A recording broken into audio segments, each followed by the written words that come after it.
salvo do inferno por 3 Ave-Marias.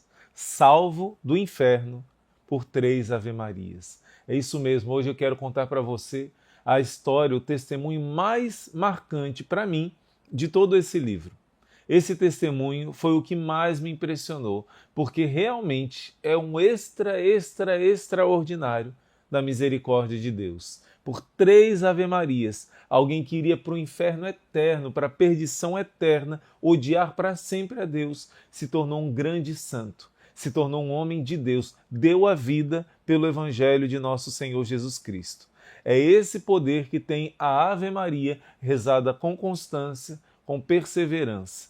A devoção mais simples, a devoção mais singela, 3 Ave-Marias, e o tamanho do milagre que ela opera, não só na sua vida, mas na vida daqueles que você ensina. Você vai ouvir agora um testemunho de um filho que, por causa dos ensinamentos dos seus pais, manteve esse costume de rezar as 3 Ave-Marias, e o grande milagre aconteceu na vida dele simplesmente por essa devoção, por essa fidelidade a essa devoção. Por mais asqueroso e nojento que tenha sido o chiqueiro de pecado que esse homem se afundou, como aquele filho pródigo do Evangelho em Lucas 15, esse homem experimentou o milagre da misericórdia de Deus. Eu convido você, que tem o nosso livro, a abrir na página 260 do livro Caminhando com Maria, página 260, para você que tem o nosso livro. Pelo ano de 1604, viviam numa cidade de Flandres, quer dizer, atual Bélgica, 2 jovens estudantes que, desleixando dos estudos, se entregavam a orgias e devassidões. Uma noite, entre outras, foram a certa casa de prostituição. Um deles, chamado Ricardo, depois de algum tempo, retirou-se para casa e o outro continuou na farra. Chegando Ricardo à casa, estava para acomodar-se, quando se lembrou de que não havia rezado as Ave-Marias, como era do seu costume, e o fez em honra da Santíssima Virgem. Acabrunhado pelo sono, sem nenhuma vontade para rezar, fez contudo um esforço e rezou as 3 Ave-Marias, embora sem devoção, por entre bocejos de sono. Deitou-se depois e adormeceu. Imagina essa situação. Um jovem chegando talvez bêbado, um jovem chegando de uma noite de farra, de pecados da carne, um jovem chegando totalmente depravado, cansado, com sono, mas mesmo assim, mesmo afundado no pecado, ele lembrou dessa obrigação que ele tinha, desse costume piedoso, que provavelmente por causa dos seus pais ele recebeu e manteve, conservou. E nesse momento, mal rezadas, fez as Ave-Marias. Depois deitou-se e adormeceu, mas não tardou a ouvir bater a porta com muita força. Imediatamente, sem ele a abrir, vê diante de si o seu companheiro de farras, mas desfigurado, terrível, medonho. Quem és tu? Perguntou aterrorizado. Tu não me conheces? Respondeu o outro. Mas como tu mudaste tanto? Tu pareces um demônio. Ai, pobre de mim, exclamou o infeliz, que ao sair daquela casa infame de pecado, veio um demônio e me sufocou. Morreu asfixiado e foi por obra do demônio. Ele aqui já tinha essa consciência. O meu corpo ficou no meio da rua e a minha alma está no inferno. Sabes, pois, acrescentou, que o mesmo castigo estava reservado também para ti. Mas a bem-aventurada Virgem, pelo seu pequeno obséquio das Ave-Marias, te livrou dele. Ditoso de ti, se souber aproveitar deste aviso que a Mãe de Deus te manda através de mim. Quer dizer, uma pessoa, assim ensina a teologia da igreja, uma pessoa quando ela está condenada ao inferno, ela não quer mais a felicidade de ninguém. Ela se fixou para sempre longe de Deus, ela odeia a Deus e odeia ao próximo e odeia a si mesma, porque escolheu o caminho da perdição. O ódio é o domínio do reino do inferno. Então, essa pessoa, essa alma condenada, por uma ordem de Deus e da Santíssima Virgem Maria, como nos exorcismos, os possessos são obrigados a dizer o que não querem dizer para honrar e glorificar a Deus. Aqui, esse jovem que morreu precisou dar esse recado do céu através desse homem que se perdeu. Mas, irmão Luiz Maria, isso a igreja aprova a aparição de mortos. A igreja crê no mistério, que é chamado mistério da comunhão dos santos. Então, em alguns momentos, acontece a aparição de Nossa Senhora, de alguns santos, de alguma alma do purgatório, e extraordinariamente, claro, não se pode invocar a presença do além para aparecer para nós, mas a igreja aceita que pode acontecer sim, em alguns casos, em vários casos. Na verdade, a igreja reconhece que Deus manifesta o seu poder dessa forma. E aqui, nesse caso, se vê pelos frutos, você vai ver o fruto. Depois dessas palavras, o condenado entreabriu a capa e mostrou as chamas e as serpentes que o atormentavam, e desapareceu. Então Ricardo, chorando copiosamente com o rosto em terra, deu graças à Virgem Maria, que foi a sua libertadora da perdição eterna. Enquanto pensava em mudar de vida, ouviu tocar o sino das matinas do convento dos franciscanos. Ele, pensando nisso, eu preciso mudar de vida, chorando, arrependido, percebendo o livramento, ele ouviu o sino do convento dos franciscanos. Era a oração do amanhecer, né? As matinas. Logo pensou, é aí que Deus me quer para fazer penitência, e foi pedir aos frades que o recebessem. Cientes da sua má vida, não queriam eles aceitá-lo. Os frades sabiam quem era aquele jovem farrista, bagunceiro, né? Contou-lhe então, entre lágrimas, o que havia acontecido. 2 religiosos foram então à rua que ele indicou, e quando eles encontraram efetivamente o cadáver do seu companheiro, sufocado e enegrecido como um carvão, depois disso, Ricardo foi admitido e levou uma vida penitente, quer dizer, uma vida de arrependimento, uma vida de penitências e exemplar. Mais tarde foi como missionário pregar nas Índias. Olha só, ele não só se arrependeu, mas ele se tornou frade e depois disso viveu uma vida exemplar no convento e foi enviado, já que vivia uma vida exemplar, para as Índias para pregar o evangelho aos pagãos.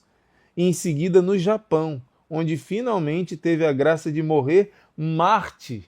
Esse homem que ia para o inferno deu a vida por Jesus Cristo.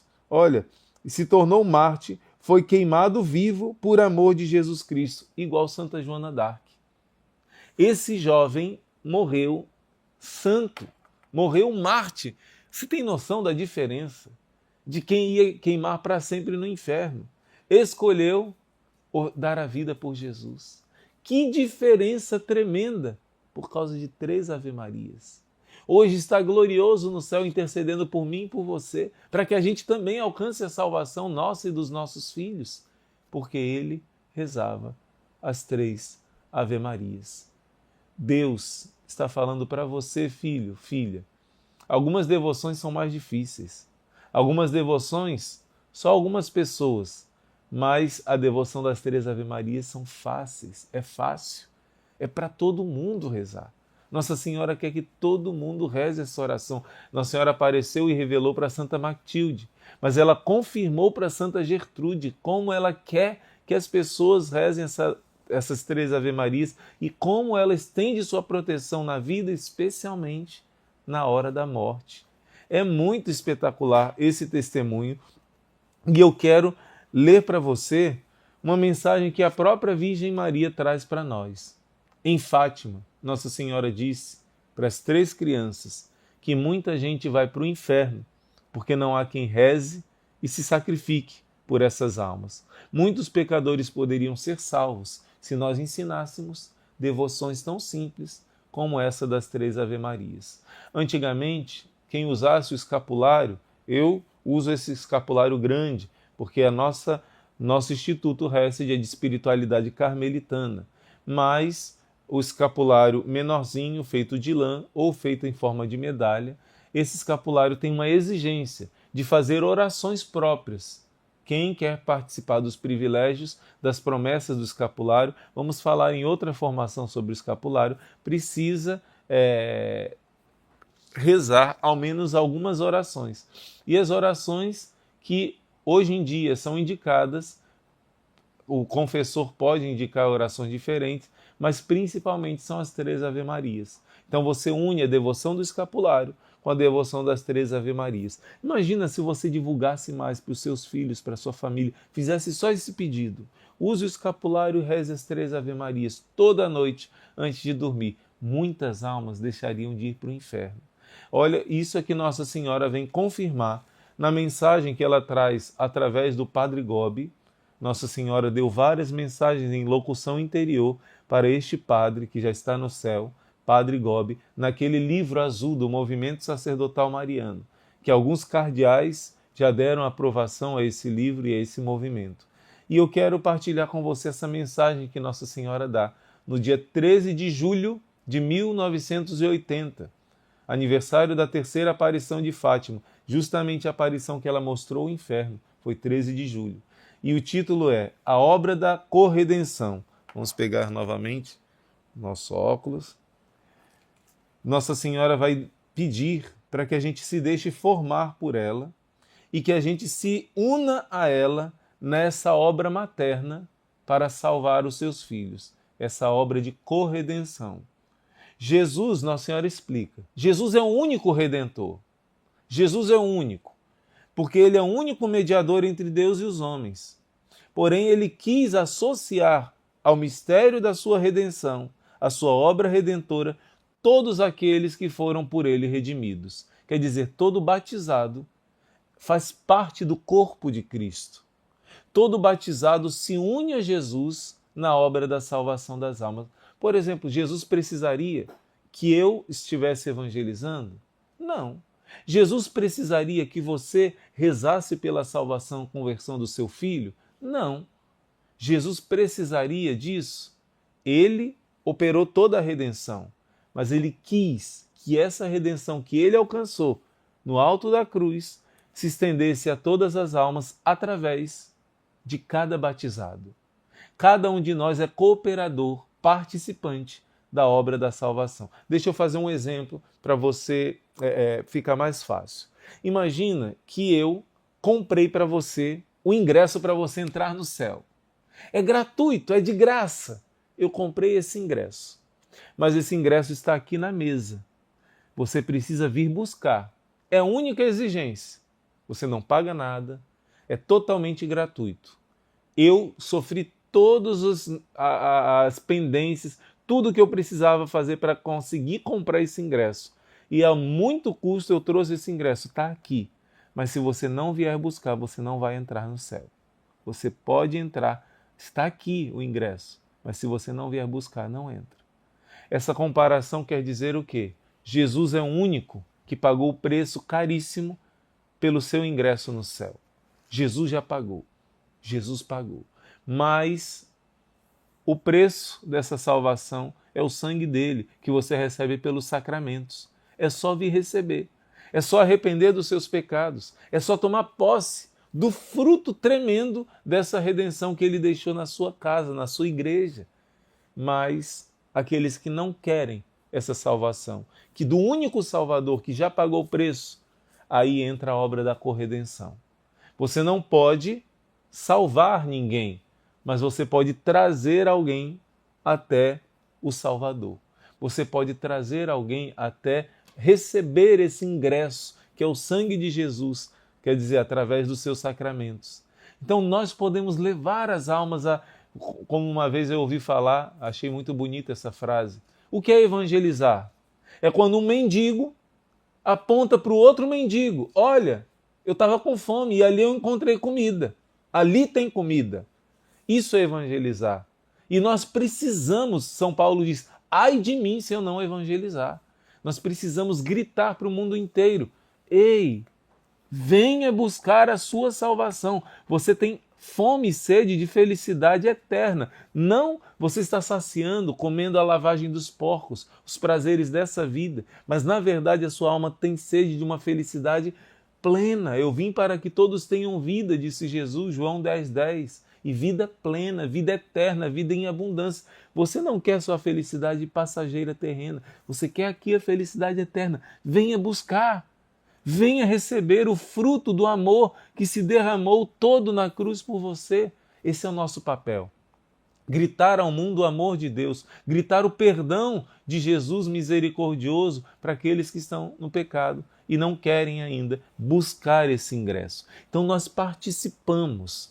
Todos nós participamos. E quando Nossa Senhora diz que muitas almas estão indo para o inferno, quer dizer que elas vão porque elas querem. Elas escolheram o caminho da perdição. Porém, se existisse alguém que as amasse um pouquinho mais, elas poderiam vir buscar o ingresso que elas não quiseram. Elas preferiram as sujeiras dos prazeres mundanos. Por exemplo, a mãe de Santo Agostinho, que rezou anos e anos e um filho que iria para o inferno, se tornou um santo. E ele diz, por causa das lágrimas da minha mãe. O único salvador foi Jesus, mas Jesus se utilizou daquela mãe para alguém que ia perder, rejeitar a salvação de Jesus. Assim, Santa Rita de Cássia, o seu esposo estava no caminho do inferno. Por causa das lágrimas e orações dela, se converteu antes de morrer. Os seus filhos fizeram o propósito de se vingar dos que mataram o pai, mas por causa das orações e lágrimas dela, eles se converteram e se salvaram. E Deus não permitiu que ele se vingasse dos assassinos do seu pai. Então você vê o papel de uma pessoa que ama outra pessoa aqui na terra. Esse é um mistério que nós chamamos da comunhão dos santos. Nós podemos influenciar as pessoas para o bem ou para o mal, para a salvação e para a perdição. Santo Agostinho diz uma frase muito forte: os maus não são bons porque os bons não são melhores.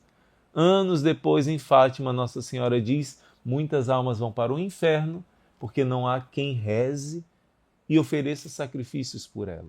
Por isso Nossa Senhora está explicando, olha que profundo, que cada batizado é participante da obra da redenção, indiretamente, porque Cristo é o único Salvador, mas você traz as almas para pegar esse ingresso, que é o sangue de Jesus, que são os sacramentos. Então, ele quis associar à sua obra redentora todos aqueles que foram por ele redimidos, para que pudesse resplandecer de maneira mais grandiosa a maravilhosa obra misericordiosa do seu amor. São Paulo diz isso, está aqui em Colossenses, capítulo 1, versículo 24. Eu me alegro nos sofrimentos que eu tenho suportado por cada um de vocês. Eu completo na minha carne o que falta às tribulações de Cristo pelo seu corpo, que é a igreja. Jesus está dizendo, ou São Paulo está dizendo, que ele se alegra nos sofrimentos. Por quê? Porque os sofrimentos que ele se une a Jesus, ele está oferecendo pela conversão dos pecadores.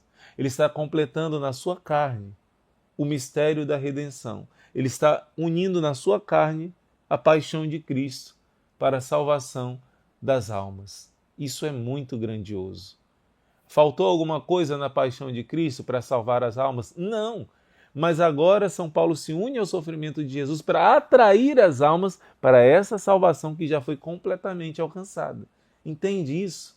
É um mistério muito grande do amor de Deus, que ele quer salvar não somente os que querem, ele quer salvar até os que não querem, ele quer conquistar. Deus não rompe o nosso livre-arbítrio, mas ele tenta com laços humanos, está em Oséias capítulo 11, atrair com amor, nunca forçar, mas atrair os pecadores mais endurecidos. Deus quer salvar a todos.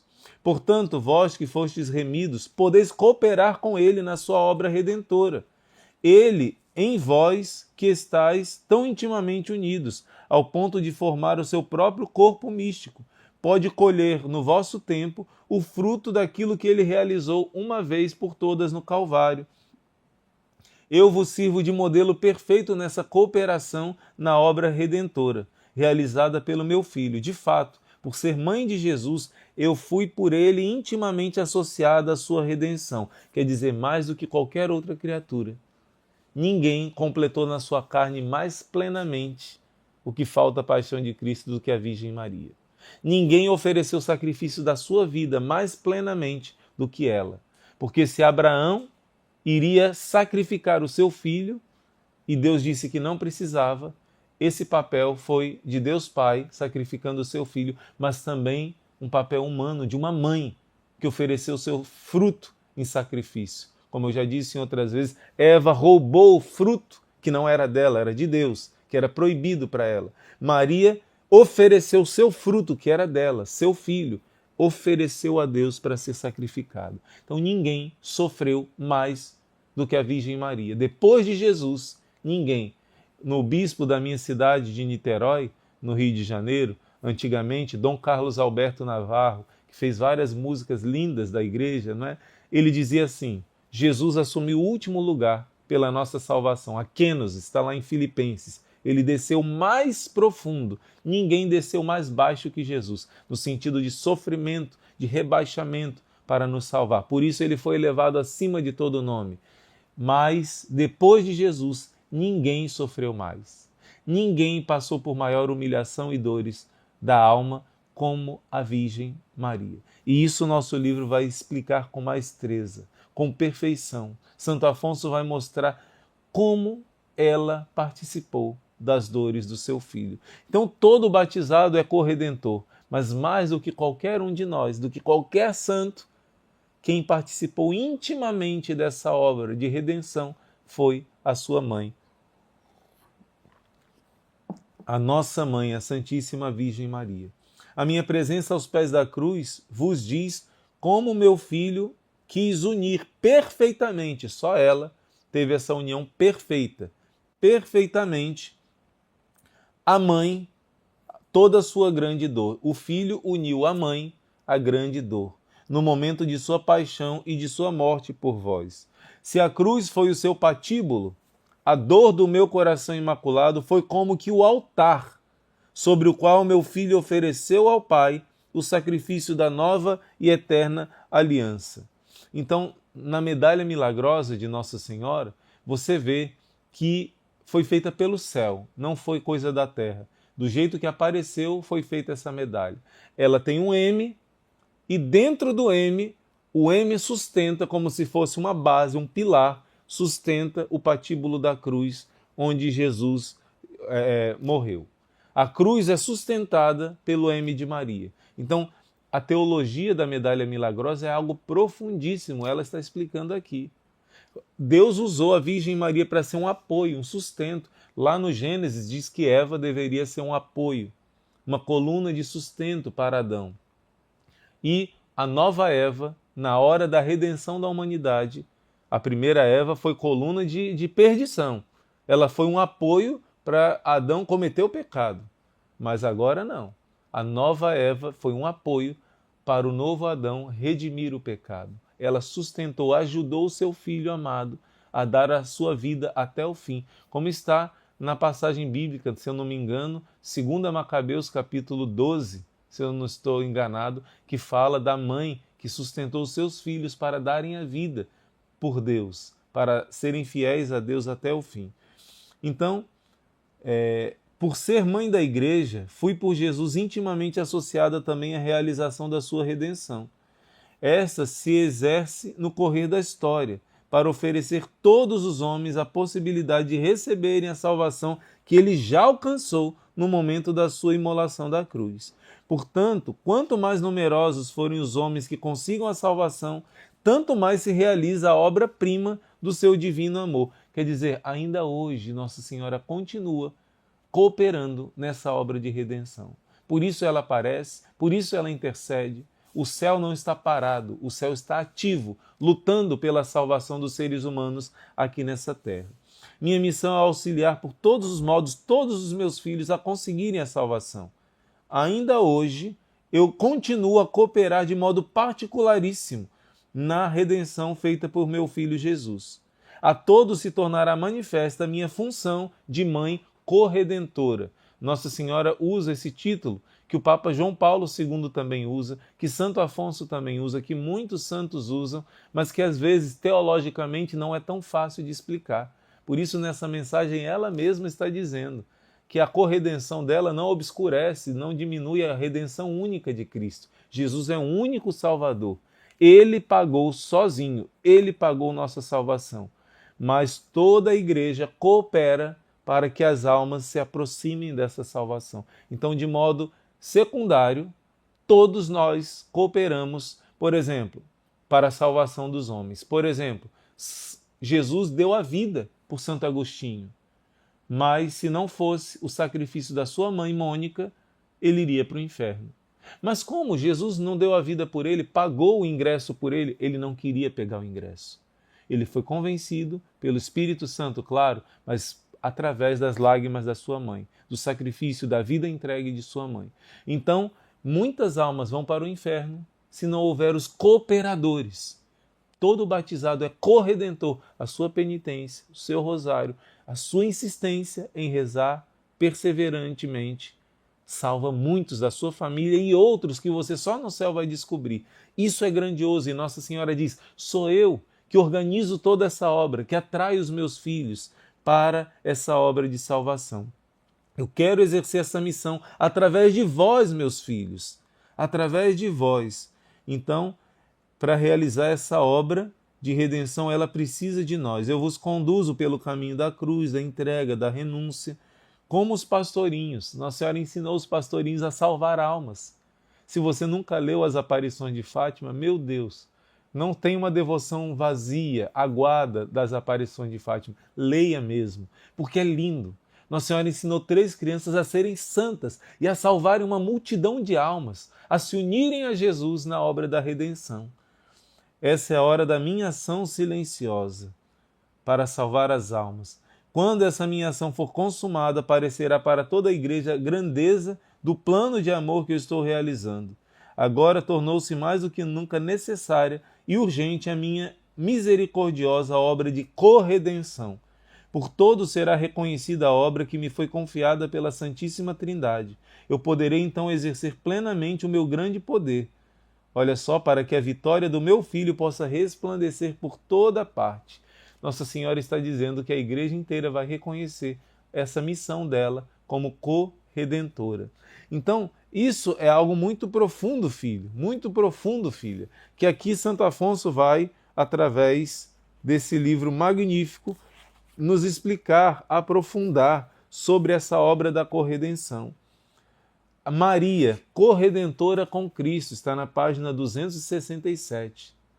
Aqui temos a contemplar uma nova espécie de martírio.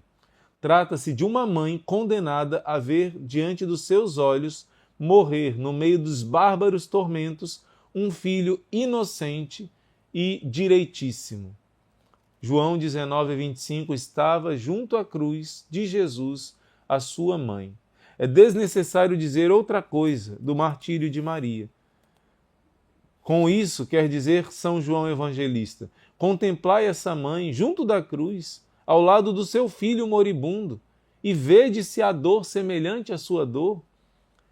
Demorar-nos-emos a considerar essa quinta espada de dor que transpassou o coração de Maria, a dolorosa morte de Jesus. E aqui Santo Afonso vai meditar que, tendo-o crucificado, elevaram e fixaram a cruz e o abandonaram à morte. Abandonaram os algozes, mas não o abandonou a Virgem Maria. Aliás, quase todos o abandonaram, mas não a Virgem Maria. Antes ficou mais perto da cruz para lhe assistir à morte, como ela mesma revelou a Santa Brígida. Mas de que servia, ó Senhora minha, irdes presenciar-nos no Calvário a tortura e a morte do teu filho? Pergunta São Boaventura. Não vos deveria reter o vexame, já que o opróbrio, a humilhação dele era também o vosso, que ereis a mãe? Pelo menos não deveria reter-vos do horror, do delito das criaturas que matavam seu próprio Deus? Quer dizer, para que ficar assistindo o tormento do seu filho? Para quê? Se não existia nem modo dela consolar ele. Quando uma mãe vê um seu filho morrendo, ela tenta ajeitar, tenta refrescá-lo, tenta aliviar a sua dor. Ela não podia nem aliviá-lo. Por quê? Ela quis ficar ali, aos pés da cruz. Mas, o vosso coração não se preocupava de si própria, mas sim da dor e da morte do seu filho querido. Por isso quiseste assisti-lo e acompanhá-lo com a vossa compaixão. Ó Mãe verdadeira, diz Vulgato Boaventura, ó Mãe amante, que nem o horror da morte pôde separar do seu filho amado. Mas, ó meu Deus, que doloroso espetáculo! Na cruz, agonizando, está o filho. Junto à cruz, a mãe agoniza também, toda compadecida das penas do seu filho. Santo Afonso vai dizer que tudo aquilo que Jesus estava sofrendo no corpo repercutia na alma de Nossa Senhora com uma delicadeza, com uma profundidade, com uma dor tão grande que enquanto Jesus era crucificado no corpo, a Virgem Maria foi crucificada na alma. Todas essas penas de Jesus eram outras tantas chagas dentro do coração de Maria, diz Santo Afonso. É muito grandioso isso. A cruz do Filho, onde a mãe era sacrificada, juntamente com o Cordeiro Divino. Enquanto Jesus morria, Nossa Senhora morria também com ele. Ó Maria, com muito maior razão, digo que estáveis na mesma cruz, imolando-vos crucificada junto com vosso Filho. A cruz e os cravos feriram ambos, o Filho e a mãe. Juntamente com o primeiro, foi também crucificada a segunda. Esse mistério é difícil de entender em toda a profundidade, por isso devemos meditar as dores de Nossa Senhora.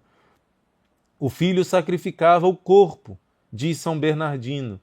A mãe sacrificava a alma. Então, é como se Nossa Senhora dissesse ao seu filho, que estava dizendo, tenho sede, não podia ajudá-lo. Diz São Vicente Ferrer, meu filho, eu tenho somente a água das minhas lágrimas. As minhas lágrimas é o que eu posso te dar.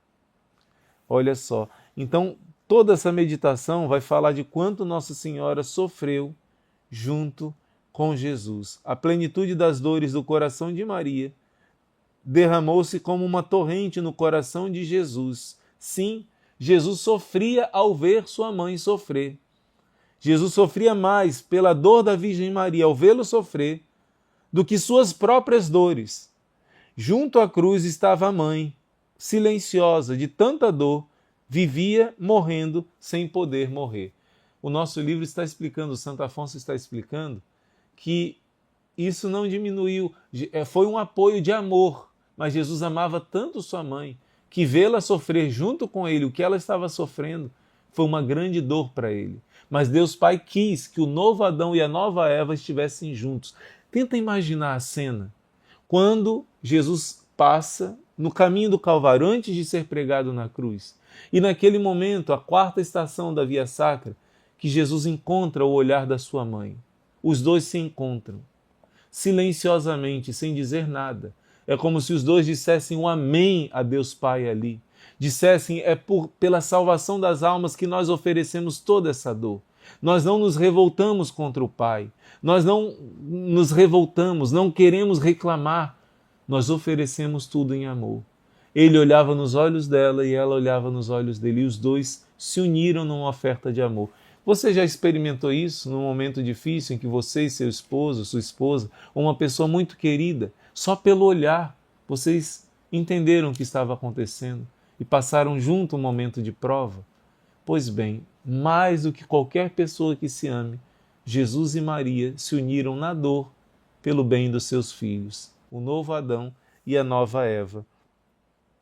Se os lábios de Maria guardavam silêncio, não guardava contudo o coração, pois a Virgem não cessava de oferecer ao Pai a divina justiça, a dor do seu Filho pela salvação de todos os pecadores. O próprio Salvador revelou a Santa Brígida: minha mãe tornou-se a mãe de todos, no céu e na terra, pela sua compaixão e pelo seu amor. Por isso Nossa Senhora se tornou mãe de todos. Quando Jesus foi gerado no seu ventre, sim, porque ali era o início de toda a igreja. O corpo de Jesus se uniria depois à sua esposa, a igreja, ao corpo místico. Então, já na encarnação, mas principalmente no Calvário, que a igreja foi gerada. No Calvário que Jesus disse, eis aí tua mãe. Nas dores, Nossa Senhora deu à luz a nossa salvação. Então, por isso, Apocalipse 12 fala que a mulher gemia, dores de parto.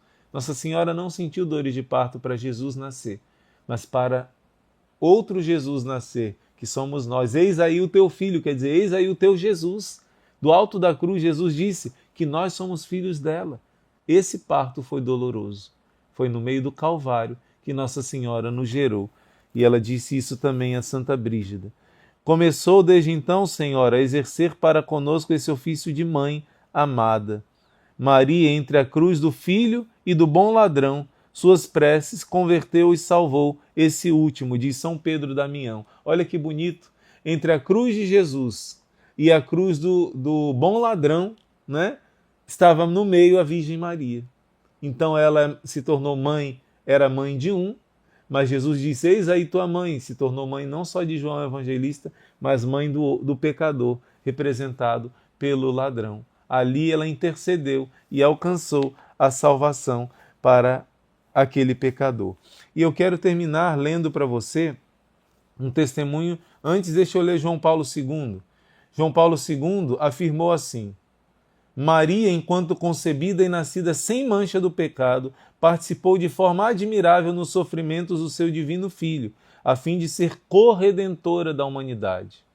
Essa palavra alguns teólogos aceitam, outros não aceitam. Por exemplo, o Papa Francisco, ele deu uma opinião dele, que ele prefere o termo cooperadora e não corredentora.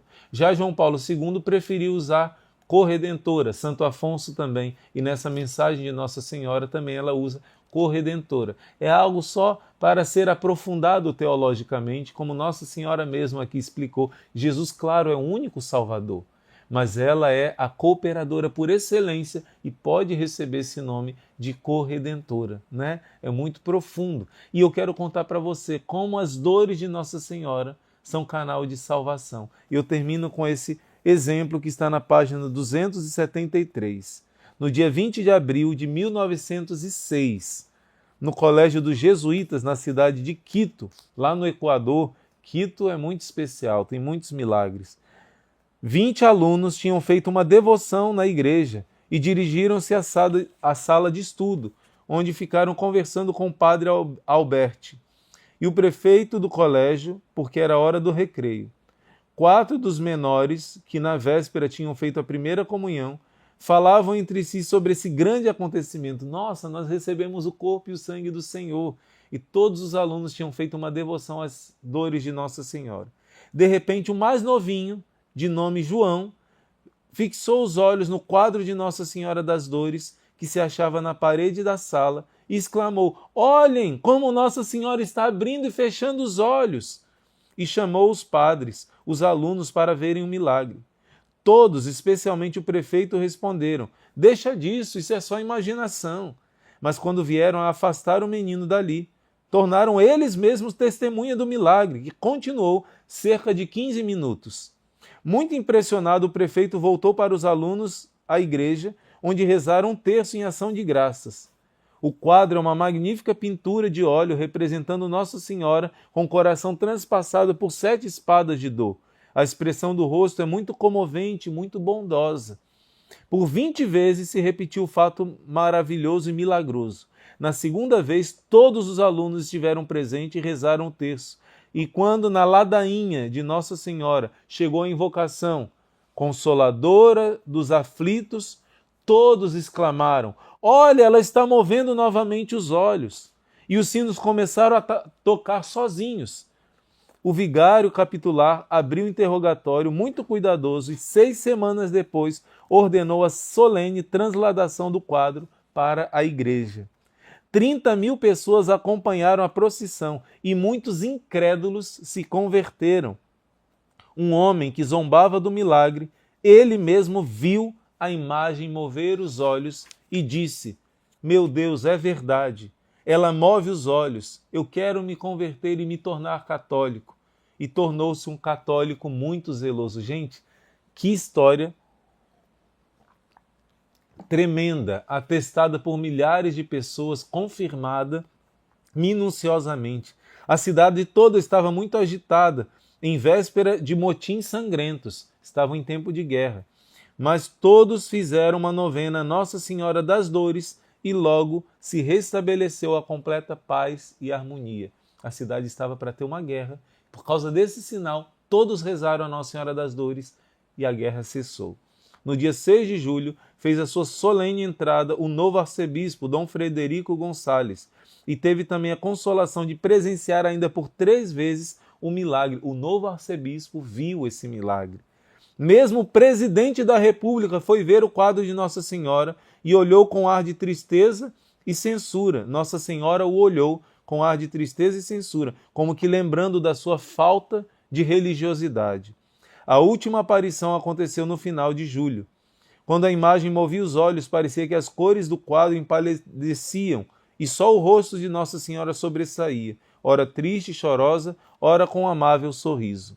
As atas do exame da cúria episcopal foram enviadas ao Santo Padre, o Papa São Pio X, e ele, depois de minuciosa investigação, aprovou a devoção a Nossa Senhora das Dores de Quito, no Equador, e concedeu 100 dias de indulgência aos romeiros que, diante da imagem milagrosa, rezarem as 2 Ave-Marias. Esse é o nosso propósito de hoje. Reconhecer o valor das dores de Nossa Senhora para oferecer também as nossas dores em união com Jesus. A Virgem Maria uniu as dores da sua vida com as dores de Jesus, pedindo pelos pecadores. Eu e você precisamos imitar Nossa Senhora, oferecer nossas penitências e sacrifícios pela conversão dos pecadores, e essa devoção vai nos ajudar demais. Então, indulgência, nós vamos colocar agora aqui para você essa imagem de Nossa Senhora milagrosa, e você vai rezar 2 Ave-Marias diante dessa imagem. Coloca aqui no comentário: irmão, deu certo, eu rezei as 2 Ave-Marias e recebi também as graças de Nossa Senhora das Dores. Hoje, no horário que você está vendo, você vai rezar essas 2 Ave-Marias. Mas hoje à noite, antes de dormir, você vai rezar as 3 Ave-Marias. Tem aqui na descrição do vídeo também as 3 Ave-Marias para você rezar, como esses jovens do testemunho. Nossa Senhora alcançou a salvação. O Salvador é Jesus, mas através dessas 3 Ave-Marias, Nossa Senhora das Dores alcançou a salvação desse jovem e vai alcançar, por meio dessa devoção, a salvação de muitos na sua família. Persevera nessa devoção até o fim. Deus te abençoe. Eu tenho a devoção a Nossa Senhora das Dores. Todo dia eu rezo 7 Ave-Marias, mas é algo particular. Falo para você numa outra ocasião das promessas de Nossa Senhora Santa Brígida, a quem reza 7 Ave-Marias em honra das suas 7 dores. Mas o nosso propósito de hoje é rezar 2 Ave-Marias diante desse quadro e, antes de dormir, as 3 Ave-Marias, como devoção ensinada por Santa Matilde, para cada um de nós. Em nome do Pai, e do Filho, e do Espírito Santo. Amém. Não se esqueça de deixar o seu like e de compartilhar para muitas pessoas esse vídeo. Deus abençoe. Chegou o mês da linda mãezinha. Era assim que o Padre Pio dizia quando chegava o mês de maio. O mês, segundo o Papa Paulo VI, São Paulo VI, o mês que mais graças são derramadas, porque é o mês de Maria. Hoje você começa a escola de formação, no início desse mês de maio, caminhando com Maria. Tenha certeza, nesse mês de maio, você vai ter uma experiência com a Virgem Maria. Você vai se aproximar da Mãezinha do Céu, como nunca antes em toda a sua vida. Eu lhe garanto, se você abrir o coração, esse mês de maio você vai aprender, você vai aprofundar, você vai mergulhar nesse amor da Virgem Maria, baseado na Sagrada Escritura, baseado nos ensinamentos dos santos, baseado no ensinamento do Catecismo da Igreja Católica. Você vai conhecer cada vez mais essa Mãezinha do Céu. Eu quero hoje trabalhar com você com esse livro maravilhoso que chama Caminhando com Maria, esse livro onde você vai aprender com os padres da Igreja, com tantos santos, com os ensinamentos da própria Santa Igreja e da Sagrada Escritura, quem é a Virgem Maria. Como essa boa Mãe do Céu pode te ajudar nas situações mais difíceis e como ela é digna do nosso amor, como ela é digna da nossa consagração, porque afinal de contas, foi ela que Deus Pai escolheu para nos dar Jesus. A salvação que é Jesus chegou a nós através da Virgem Maria. Por isso é uma alegria muito grande estar junto com você. Eu convido você de vivenciar esse mês de maio de uma maneira profunda, de uma maneira intensa. Se você desejar, como os santos faziam no mês de maio, é um mês que você pode colocar um jarrinho de flores diante da imagem de Nossa Senhora e com a sua família fazer um momento, um cântico, uma oração, pedindo à Virgem Maria que receba a sua família, a sua casa. E durante os momentos de oração, ou de formação também, você pode, claro, se for possível, acender uma vela para estarmos juntos em oração.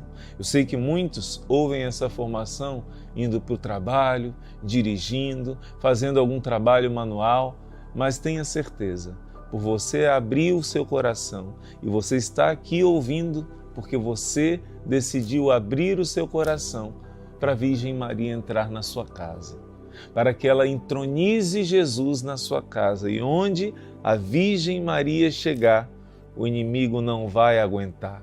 A presença da Mãe de Deus, como nós cantamos, o inimigo em retirada baterá. Então ela vem destronar o mal e vem entronizar o seu Filho Jesus. Se você está agora numa situação onde você pode pegar a Bíblia, onde você pode pegar um caderno de anotação, seu diário espiritual, toma nota, porque você vai aprender muito hoje. Você vai aprender bastante, não só hoje. Todos esses dias, com o mês de maio, você vai aprender bastante. Por isso, Sagrada Escritura na mão, seu diário espiritual na mão. Irmão Luiz Maria, mas eu estou fazendo tudo isso indo para o trabalho. Não tem problema. Em algum outro momento você pode parar e tomar nota dessas passagens bíblicas mais importantes que nós vamos explicar várias dúvidas que existem sobre a Virgem Maria, para que você possa amar mais ainda essa Mãe do Céu. Eu vou repetir, para que você possa amar mais ainda a sua querida Mãe do Céu. Então vamos começar com esse livro maravilhoso, Caminhando com Maria, na página 18, nós temos a primeira meditação. E a primeira meditação, Louvores a Maria. Irmão Luiz Maria, é certo dizer essa palavra, louvar a Maria? Existem passagens bíblicas, especialmente em Isaías, dizendo: a mim somente o louvor, a mim somente a adoração, a mim somente a glória. Deus fala isso. Como entender essa palavra, louvores a Maria? Vamos caminhar junto com os santos. O louvor de Maria é um abundante manancial que quanto mais se derrama, mais aumenta. E quanto mais aumenta, mais se derrama. Em outras palavras, esta Virgem, que é tão grande e sublime, que quanto mais a louvamos, mais nos resta a louvar. Tanto é isso verdade que diz Santo Agostinho: todas as línguas dos homens não bastariam para exaltá-la, ainda que só línguas tivessem no corpo. Na verdade, Santo Agostinho está falando algo que a Igreja vai nos ensinar através também de outros santos.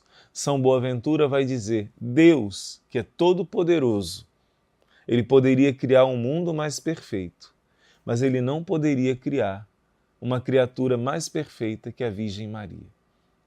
Ele usou todo o seu poder e sabedoria. A obra-prima de Deus é a Virgem Maria.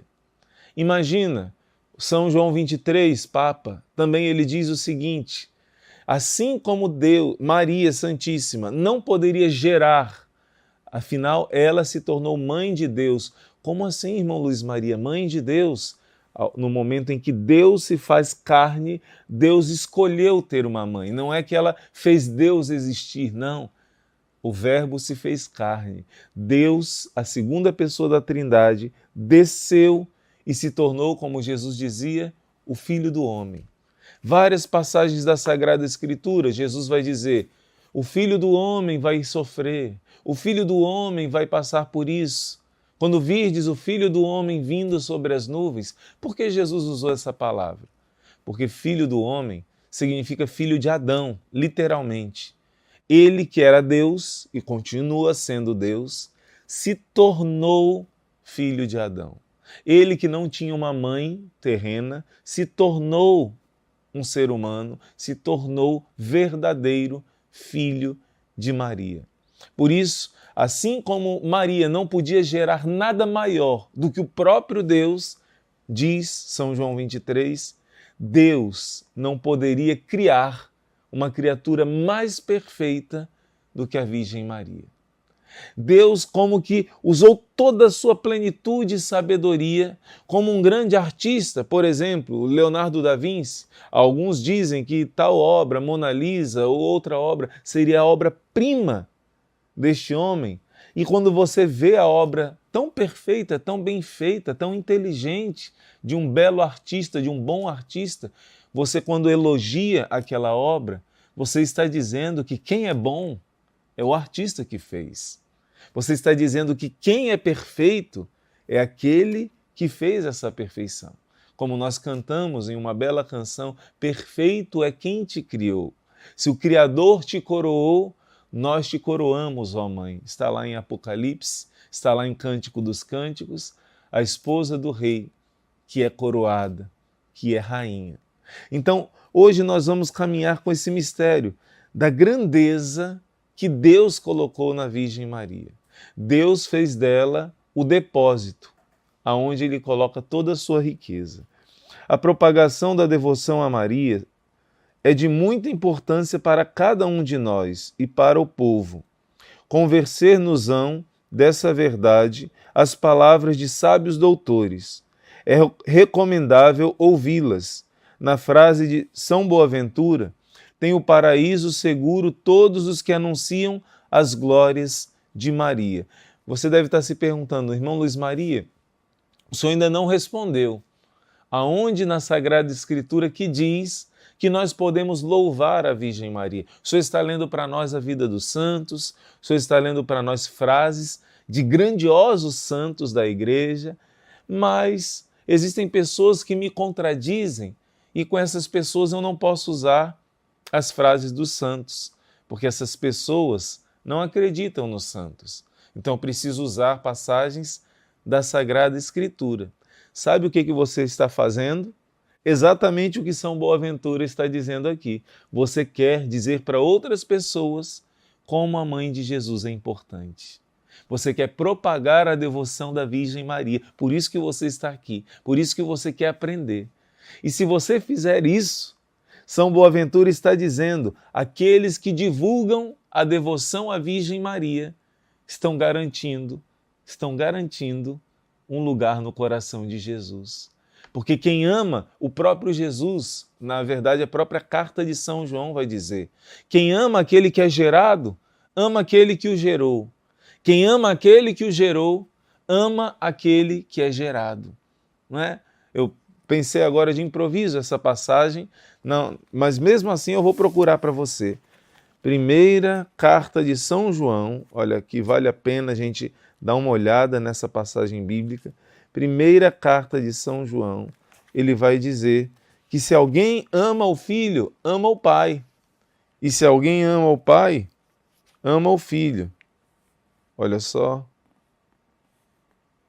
Quem nasceu de Deus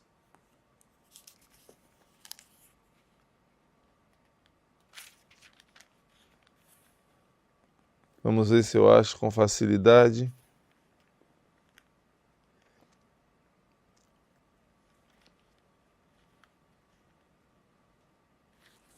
Não estou achando agora essa passagem, mas eu vou ficar devendo para você. E eu vou, talvez, escrever aqui na descrição, ou então colocar, ao final vou colocar aqui essa passagem bíblica, que não é impossível. Se você rejeitar o Pai, aquele que gera, você rejeita aquele que é gerado. Se você rejeita a árvore, você rejeita o fruto. E assim também acontece com a Virgem Maria. Se você ama e divulga a Virgem Maria, você vai ver como você vai amar Jesus. Porque se você ama a árvore, Jesus também diz em outra passagem, assim vocês vão conhecer o que é de Deus e o que não é de Deus. A árvore boa dá frutos bons, o discernimento que Jesus diz, para discernir o que é de Deus e o que não é, um falso profeta, um verdadeiro profeta. Uma árvore boa dá bons frutos, uma árvore má dá maus frutos. Não se colhem figos de espinheiros, Jesus vai dizer isso. E isso nós vamos aprender cada vez mais com essa formação sobre a Virgem Maria. Então, eu já quero pegar com você agora na Sagrada Escritura algumas passagens bíblicas que falam da importância de louvar a Virgem Maria. É mesmo, irmão Luiz Maria, tem na Sagrada Escritura passagens que falam da importância de louvar a Virgem Maria. Tantas vezes me mostraram aquela passagem que diz: eu não aceito que louve a ninguém, o louvor é somente a mim. Quando Deus fala isso, Ele está falando do louvor direcionado para a adoração, o louvor que é devido a Deus. Agora, a própria Bíblia, em vários momentos, fala de um louvor que não é adoração. Mas qual é a diferença, irmão Luiz Maria? Adoração é um culto que é prestado somente a Deus. Por exemplo, no Antigo Testamento, o modo das pessoas fazerem adoração era sacrificar um animal para a divindade. Então, isso só deve ser feito a Deus. E quando isso era feito para uma criatura, para um falso Deus, era o pior pecado. A adoração é devida só a Deus. A adoração é reconhecer que Deus é o seu Criador e você é a criatura.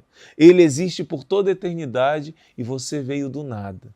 Isso é adoração. Então, no Novo Testamento, o ato sublime de adoração é feito na Santa Missa, não mais com o sacrifício de animais, mas o verdadeiro Cordeiro de Deus, Jesus Cristo, Deus feito carne, nos conduz à perfeita adoração ao Pai e a Ele, como diz o Apocalipse, adorando ao Pai e ao Cordeiro, no sacrifício da Santa Missa. Não mais sacrifícios de sangue derramado dos animais, não. O sacrifício da nova e eterna aliança, a perfeita adoração dirigida somente a Deus, é a Santa Missa por excelência. E Jesus vai dizer à samaritana que agora não vai ser mais no templo de Jerusalém, mas agora os verdadeiros adoradores em Jesus Cristo, nele e por ele. Por isso o Padre diz: por Cristo, com Cristo, em Cristo, a adoração perfeita e plena será feita ao Pai, agora no Novo Testamento.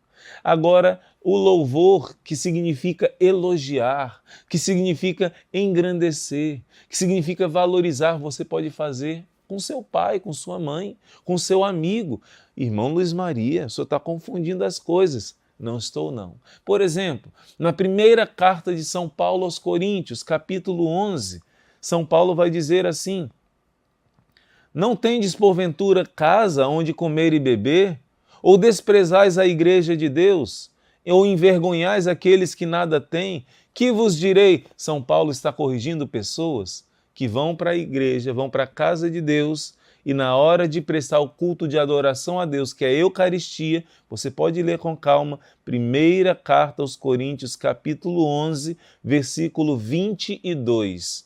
1 Coríntios 11, 22. Ele está corrigindo e ele chama atenção sério. Ele diz que quem comeu o corpo e o sangue do Senhor, sem acreditar que é o corpo e o sangue do Senhor, ou então estando em pecado grave, indignamente, está comungando sua própria condenação. É muito forte essa palavra. Então, nessa passagem, ele vai dizer assim: nisso eu vos louvarei, quer dizer, eu vou elogiar vocês. E eu estou trazendo para você uma tradução que é da Bíblia Católica e da Bíblia Evangélica. Diz do mesmo jeito. Ele diz assim: nisso eu não vos louvo. Ele está dizendo que não é louvável. Eu não vos louvo nessa atitude. Ele está dizendo que em outras atitudes ele louva. Quando você comete coisas louváveis. Quando você pratica atos que são dignos. Então são dignos de louvor. Agora nisso eu não vos louvo. Primeira passagem bíblica que você está aprendendo, que louvar não é sinônimo de adorar.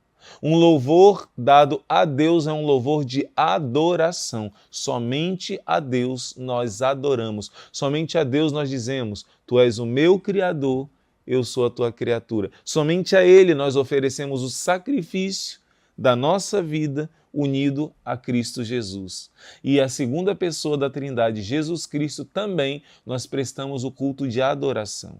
A presença de Jesus na Eucaristia, é Ele vivo, nós prestamos o culto de adoração. A Virgem Maria não. Nós a louvamos como nossa mãe e como nossa rainha. Nós louvamos como a Bíblia nos ensina a louvar. Outra passagem, irmão Luiz Maria, Provérbios, capítulo 31. Olha que lindo, Provérbios, capítulo 31. Olha como você está aprendendo hoje. Vou repetir, como você está aprendendo hoje. Anota, Provérbios, capítulo 31, é o último capítulo da Bíblia, que fala da mulher que é forte, que fala de uma mulher que sabe servir a Deus, de uma mulher que doa a sua vida para a sua família. Como diz no capítulo 14 de Provérbios, versículo 1, que a mulher sábia, ela edifica a sua casa, mas a mulher louca, insensata, sem sabedoria, ela destrói com as suas próprias mãos, com as suas palavras, com as suas atitudes. A passagem bíblica de Provérbios está te ensinando a ser, você que é mulher, uma mulher forte segundo a Bíblia. E no final vai dizer que o que acontece a essa mulher forte, segundo a Sagrada Escritura. Olha que lindo. Os seus filhos se levantam e lhe chamam bem-aventurada. Seus filhos se levantam, vou repetir, e lhe chamam bem-aventurada. Como também o seu marido, que a louva, dizendo, e ele vai dizer como essa esposa é digna, né? O seu esposo a louva, está na Bíblia, Bíblia católica e Bíblia evangélica. Pode-se variar as traduções, mas isso que eu estou lendo, a palavra louvar, seu marido a louva, está na Bíblia católica e na Bíblia evangélica. Você está vendo que a Sagrada Escritura está ensinando que louvar não é errado. Louvar não é errado. No livro de Judite, se eu não me engano, no capítulo 12, eu não separei essa passagem porque não dá tempo de ler todas, vai dizer, o louvor, o seu louvor nunca sairá da boca dos homens, porque tu amastes a Deus, tu amaste a castidade, tu arriscaste a tua vida para defender o teu povo. Por isso, de geração em geração vai ser lembrado o louvor do teu nome. Nunca vão esquecer de te louvar. A Bíblia está falando isso. Gente, como é importante a gente ler a Bíblia e ler em continuidade, como sempre os santos leram, não interpretar do nosso jeito, da nossa cabeça. Você está vendo que são várias passagens bíblicas que dizem que não é errado louvar. Provérbios 31, versículo 28. Os seus filhos se levantam para chamá-la de bem-aventurada e o seu esposo a louva. Tem alguma outra passagem na Bíblia, irmão Luiz Maria, que fala isso? Que podemos louvar uma mulher de Deus, uma pessoa de Deus, algo que é louvável? Sim, olha só, Cântico dos Cânticos, capítulo 6. Ai, gente, é lindo demais aprender a Bíblia. É lindo demais aprender a tradição da igreja. É lindo demais aprender aquilo que todos os santos, desde os apóstolos, em continuidade vivenciaram. Cântico dos Cânticos, capítulo 6, versículo 9. Deus está falando da sua amada.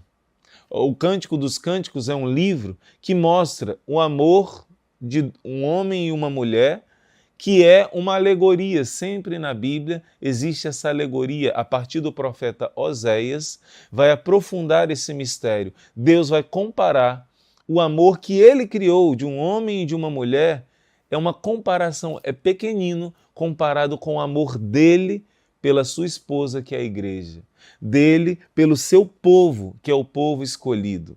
Então, quando Deus manda escrever a Bíblia, o Gênesis começa com um casal, um casamento.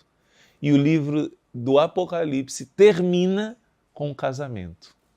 Você está entendendo? Essa alegoria, quando Deus criou o homem e uma mulher, pessoas diferentes que devem amar o diferente, se entregar um ao outro, se doar um ao outro, Deus quis exercitar o amor.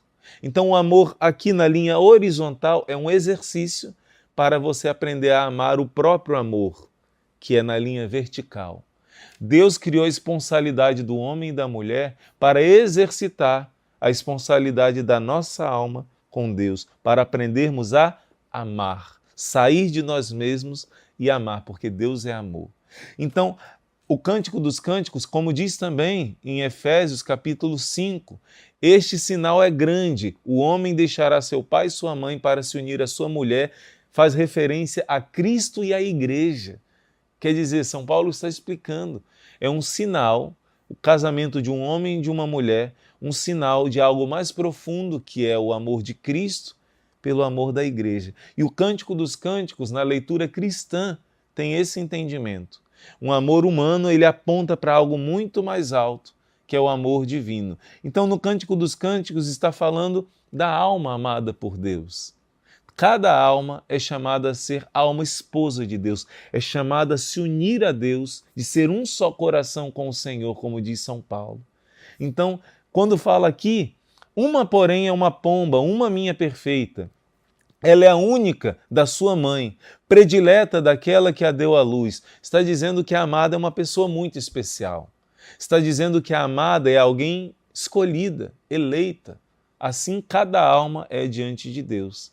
Mas, por excelência, a tradição da Igreja atribui essa passagem à grande alma amada por Deus, que foi a Virgem Maria. A escolhida entre todas para ser a mãe do Salvador, para se tornar alma esposa de Deus e gerar o Filho de Deus. E olha o que diz essa passagem. Ao vê-la, as donzelas proclamam-na bem-aventurada. As rainhas e as concubinas a louvam. A Bíblia está dizendo que uma mulher é louvada por outras mulheres. Você está vendo? A Bíblia não se contradiz. Eu não vou entrar nesse assunto, mas quando se fala de imagens, por exemplo, a Bíblia não quer que se faça imagens para adoração, porque a própria Bíblia manda fazer imagens para serem usadas no culto do templo. As imagens dos querubins que estão na arca são pequenas, mas as imagens dos querubins que estão ao lado da arca, no templo de Jerusalém, no Antigo Testamento, eram gigantes, de metros de altura. Está na Bíblia. A Bíblia manda fazer a imagem da serpente de bronze, não para ser adorada, mas para ser um sinal de Deus. Isso a Bíblia nos ensina. Então aqui em Cântico dos Cânticos está dizendo que as donzelas chamam bem-aventurada, igualzinho em Provérbios 31, os filhos se levantam para chamar sua mãe bem-aventurada. E aqui, logo em seguida, as rainhas a louvam. Gente, cada alma esposa de Deus, você que é batizado, que é batizada, você é uma alma eleita, você é uma alma rainha, mas você olha para sua mãe do céu, aquela que Deus escolheu para te entregar Jesus, e você proclama uma profecia bíblica, que está lá em Lucas capítulo 1. Todas as gerações me proclamarão bem-aventurada. Deixa eu ver qual é a passagem bíblica. Lucas 1, 48. Porque olhou para a condição humilde de sua serva, desde agora todas as gerações me proclamarão bem-aventurada. Você está entendendo que isso é uma profecia bíblica? Estou falando aqui olhando nos seus olhos. Você está entendendo que a Bíblia todinha está falando desse amor que a Deus nós devemos ter, amando-nos uns aos outros, servindo uns aos outros. Mas a Bíblia também está falando que a sua mãe deve ser amada e louvada. A Bíblia está falando que os seus filhos, está lá em Provérbios 31, se levantam para proclamar bem-aventurada. A Bíblia está dizendo em Judite que nunca esse louvor sairá dos seus lábios. Outra passagem é o Salmo 44. No último versículo do Salmo 44, está falando da esposa do rei, esse salmo. E no final vai dizer: celebrarei o vosso nome através das gerações, e os povos vos louvarão eternamente. Olha que lindo! Celebrarei o vosso nome através das gerações. Está em Lucas 1,48. Todas as gerações, essa profecia aconteceu.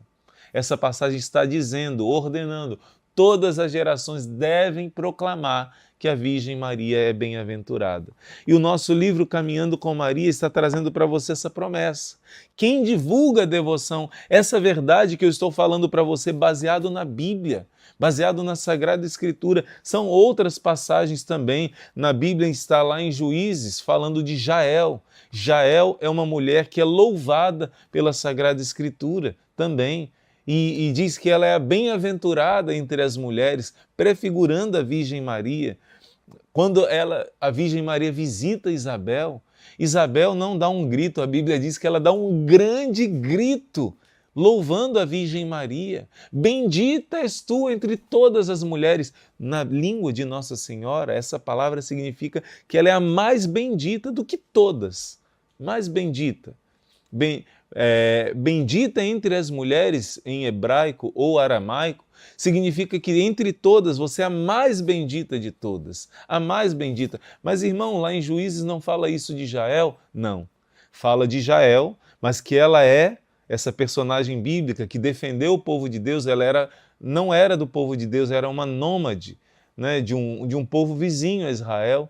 Disse que entre os que moram nas tendas, Jael é a mais bem-aventurada, mas não entre todas as mulheres. Só a Virgem Maria, quando visita Isabel, é dita que é mais que todas as mulheres. E Isabel começa a louvar. Sabe o que acontece quando você ama a sua mãe do céu e louva a Virgem Maria? Ela te leva para Jesus. Foi o que aconteceu. Isabel falou, deu um grande grito: de onde me vem a honra de vir a minha mãe do meu Senhor, a mãe do Adonai? E ela com um grito disse: bendita és tu entre as mulheres e bendito é o fruto do teu ventre. Você vê que a profecia acontece? Todas as gerações vão chamar ela de bem-aventurada. Começou com Isabel, a primeira que soube que a Virgem Maria estava grávida do Filho de Deus. E ali Nossa Senhora começa a engrandecer a Deus. Quando você se aproxima de Nossa Senhora, ela começa a glorificar a Deus na sua vida. Ela começa a introduzir uma intimidade com Deus na sua vida. Se a devoção à Virgem Maria, diz São Luís Maria de Montfort, te afastasse de Jesus, deveria ser tido como algo diabólico. Mas é o contrário. A devoção à Virgem Maria te aproxima mais do que qualquer outra coisa, porque foi nela que o Espírito Santo gerou Jesus. E é através dela que o Espírito Santo vai continuar aproximando as pessoas de Jesus e gerando Jesus nas nossas almas. Assim aconteceu, assim acontece e assim sempre vai acontecer. Maria não te afasta de Jesus. Maria Santíssima te aproxima, te leva a amar a Deus. Isabel engrandeceu a Virgem Maria e ela começou a engrandecer a Deus. Ela disse: a minha alma engrandece ao Senhor, meu espírito exulta em Deus, meu Salvador, porque ela foi salva também por Jesus, antecipadamente, é a Imaculada Conceição. E ela diz: por isso todas as gerações dirão que eu sou bem-aventurada. E você faz parte dessa geração, você faz parte dessa profecia bíblica. Venerar a Rainha dos Anjos é adquirir a vida eterna, pois essa grandíssima Senhora saberá honrar na outra vida quem a procurou celebrar. Olha só que coisa linda, gente, que coisa linda. Quem haverá que desconheça a promessa feita pela própria Virgem Maria, a quantos se empenham em torná-la conhecida, amada neste mundo. Eclesiástico capítulo 24, versículo 31. Essa passagem bíblica, a tradição da igreja coloca na boca de Nossa Senhora. Eclesiástico 24, 31. Aliás, se você ler, dever de casa, se você ler Eclesiástico capítulo 24, você vai se encantar, porque a sabedoria é o próprio Deus, a sabedoria é o próprio Verbo, a palavra de Deus, Jesus Cristo.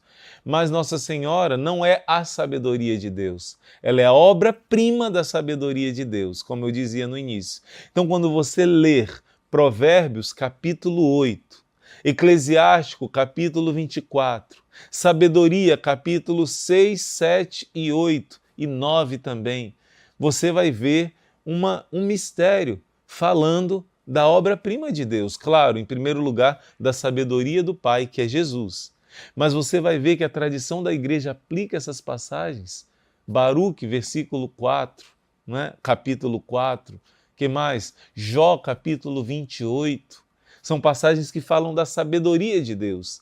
E você vai ver que aí está escondido, misteriosamente, uma palavra sobre a obra-prima da sabedoria de Deus, que é a sabedoria que Deus criou, criada por Deus, que é a Virgem Maria, a obra-prima da criação de Deus. E nesse versículo 24 está escrito assim, olha só, deixa eu ver, Eclesiástico 24, 31. Aqueles que me tornam conhecida terão a vida eterna. Aqueles que me tornam conhecida terão a vida eterna. É uma promessa. Por isso você deve divulgar a devoção à Virgem Maria. Você deve divulgar o amor à Nossa Senhora. O seu coração deve, como diz Santa Teresinha, não tenha medo de amar a Virgem Maria. Eu vou repetir, não tenha medo de amar a Virgem Maria, porque você nunca vai amá-la como Jesus amou. Você nunca vai amá-la como ela merece ser amada. Se a sua mãe da terra merece a sua gratidão, se a sua mãe da terra merece o seu amor, merece que você elogie ela, elogiar é sinônimo de louvar, merece que você manifeste esse carinho, essa gratidão, porque ela não só te carregou, te gerou, te carregou 9 meses no seu ventre, mas ela te acompanhou, te sustentou, te amamentou, te fez ser quem você é. Deus quis que fosse assim. Deus colocou instrumentos lindos na nossa vida, que são os nossos pais. E particularmente aqui eu falo do amor de mãe. Nem todas as mães são como deveriam ser, mas a grande maioria sim. E em Isaías 49 vai dizer, mesmo qual é a mãe que rejeita o seu filhinho? Deus colocou no coração das mães esse instinto de amor natural.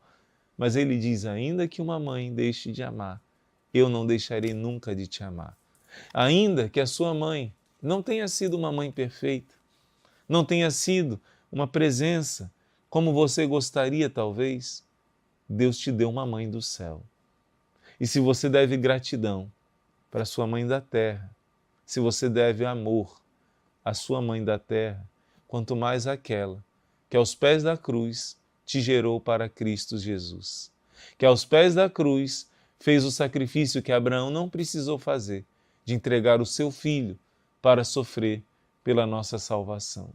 Aquela que no momento do parto, porque ali nasceu a igreja, ouviu Jesus dizendo, mulher, eis aí teu filho, filho, eis aí tua mãe. E o que a palavra de Deus une, ninguém pode separar. Jesus chama de mulher porque está cumprindo a profecia do Gênesis, capítulo 3, versículo 15. Porque se a mãe antiga, Eva, entregou seus filhos a Satanás, ao pecado, foi profetizado por Deus, Gênesis 3,15, uma mulher, que não seria Eva, porém inimizade entre a serpente do mal e uma mulher que vai gerar a salvação, o Messias prometido. Ali se cumpriu a profecia, aos pés da cruz, aonde Jesus esmagou Satanás, ele, a descendência dessa mulher, ele entregou para que ela fosse tua mãe. Por isso, eu e você temos uma dívida de gratidão com essa mãe do céu. A carta aos Hebreus diz, Jesus é o primogênito de uma multidão de irmãos.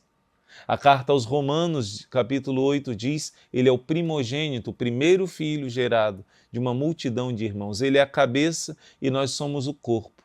Nós somos o Cristo total. E se ele é filho do Pai do céu e filho de Maria, vou para o meu Deus e vosso Deus, meu Pai e vosso Pai, você também é filho de Deus e filho de Maria, porque no batismo você foi revestido, você se tornou um com Cristo Jesus. Você é filho, filha de Deus Pai. Você é filho de Maria. Ainda que muitos não aprenderam ainda a profundidade disso, muitos não reconhecem. Quando alguém diz, Maria teve outros filhos, eu digo, teve mesmo, você é um deles. Pena que esses filhos são tão ingratos, muitas vezes, para sua mãe do céu. Então, outros filhos biológicos, não. Basta um estudo da Bíblia baseado naquilo que sempre os santos, desde os primórdios dos apóstolos, interpretaram, a interpretação correta da Bíblia. Maria, biologicamente, só teve Jesus, somente Jesus. Os irmãos de Jesus são parentes de Jesus, filhos da outra Maria. Agora, filhos no coração, a Bíblia diz que Jesus é o primogênito de uma multidão. Pena que a Virgem Maria não é tão amada. Pena que essa profecia de Lucas capítulo 1, versículo 48, ainda não é tão vivenciada. Então, aqui no nosso livro está ensinando com profundidade aquilo que os santos ensinam sobre amar a Virgem Maria. Lemos nas revelações de Santa Brígida que o bem-aventurado bispo Emingo costumava celebrar os louvores de Maria no início de cada sermão. Apareceu a Virgem Maria, Santa Brígida, e disse: faz esse bispo conhecer que sempre que ele começa os sermões por meus louvores, de que eu quero servir de mãe a ele e apresentar a sua alma a Deus, depois da boa morte que lhe alcançarei. Nossa Senhora prometeu que iria dar a ele uma boa morte, porque ele louvava essa Mãe do céu. Nossa Senhora também está dizendo para você que reza todos os dias: rogai por nós, pecadores, agora e na hora de nossa morte, que você também, quando chegar a sua hora de ser apresentado a Deus, vai ser pelas mãos da Virgem Maria, porque você acolheu a Virgem Maria, louvou a sua Mãe do céu. Quando chegar a hora de você ser apresentado ao Senhor, vai ser a Virgem Maria que vai dizer: ó meu filho, tem compaixão desse meu filhinho, tem compaixão. E ela vai interceder, como no Alto da Compadecida, esse filme tão delicado, né? Que no final mostra a intercessão da Virgem Maria. É ela que na hora do seu julgamento vai estar intercedendo por você, para que Jesus não seja o seu justo juiz, mas o misericordioso Salvador. Assim ensinam os santos. Amemos a Jesus e a Maria, santifiquemo-nos. Eis a maior fortuna que podemos aspirar e esperar. E nós terminamos com essa oração. Ó Maria, não suceda jamais que as minhas culpas vos possam impedir de exercer comigo o grande ofício de piedade, que vos constituiu advogada e medianeira de paz, única esperança e refúgio seguro dos miseráveis. Não suceda jamais que a Mãe de Deus, que deu ao mundo para a salvação do gênero humano a fonte da misericórdia, negue a sua piedade a um infeliz que a invoca. O vosso ofício é de ser medianeira de paz entre Deus e os homens. Conceda-me, pois, o vosso auxílio e a vossa imensa piedade, que é incomparavelmente maior que todos os meus pecados, assim seja. Se você quer que esse amor da Virgem Maria possa não só estar no seu coração, mas em muitos corações, essa promessa que está no primeiro dia, quem divulga a devoção à Virgem Maria será protegido por ela, amparado por ela. Então divulga esse mês de maio. Divulga bastante, faça com que muitas pessoas vivam esse mês intenso de graça, também não somente rezando o rosário da madrugada, o terço do combate, mas também aprendendo com a Sagrada Escritura, com o ensinamento da Igreja. Nesse mês de Maria, divulga essa escola de formação, deixe o seu like, faça com que muitos conheçam Jesus através da Virgem Maria. Que Deus te abençoe, te dê um dia cheio de graças e bênçãos e amanhã estaremos de volta na nossa escola de formação. Em nome do Pai, e do Filho, e do Espírito Santo.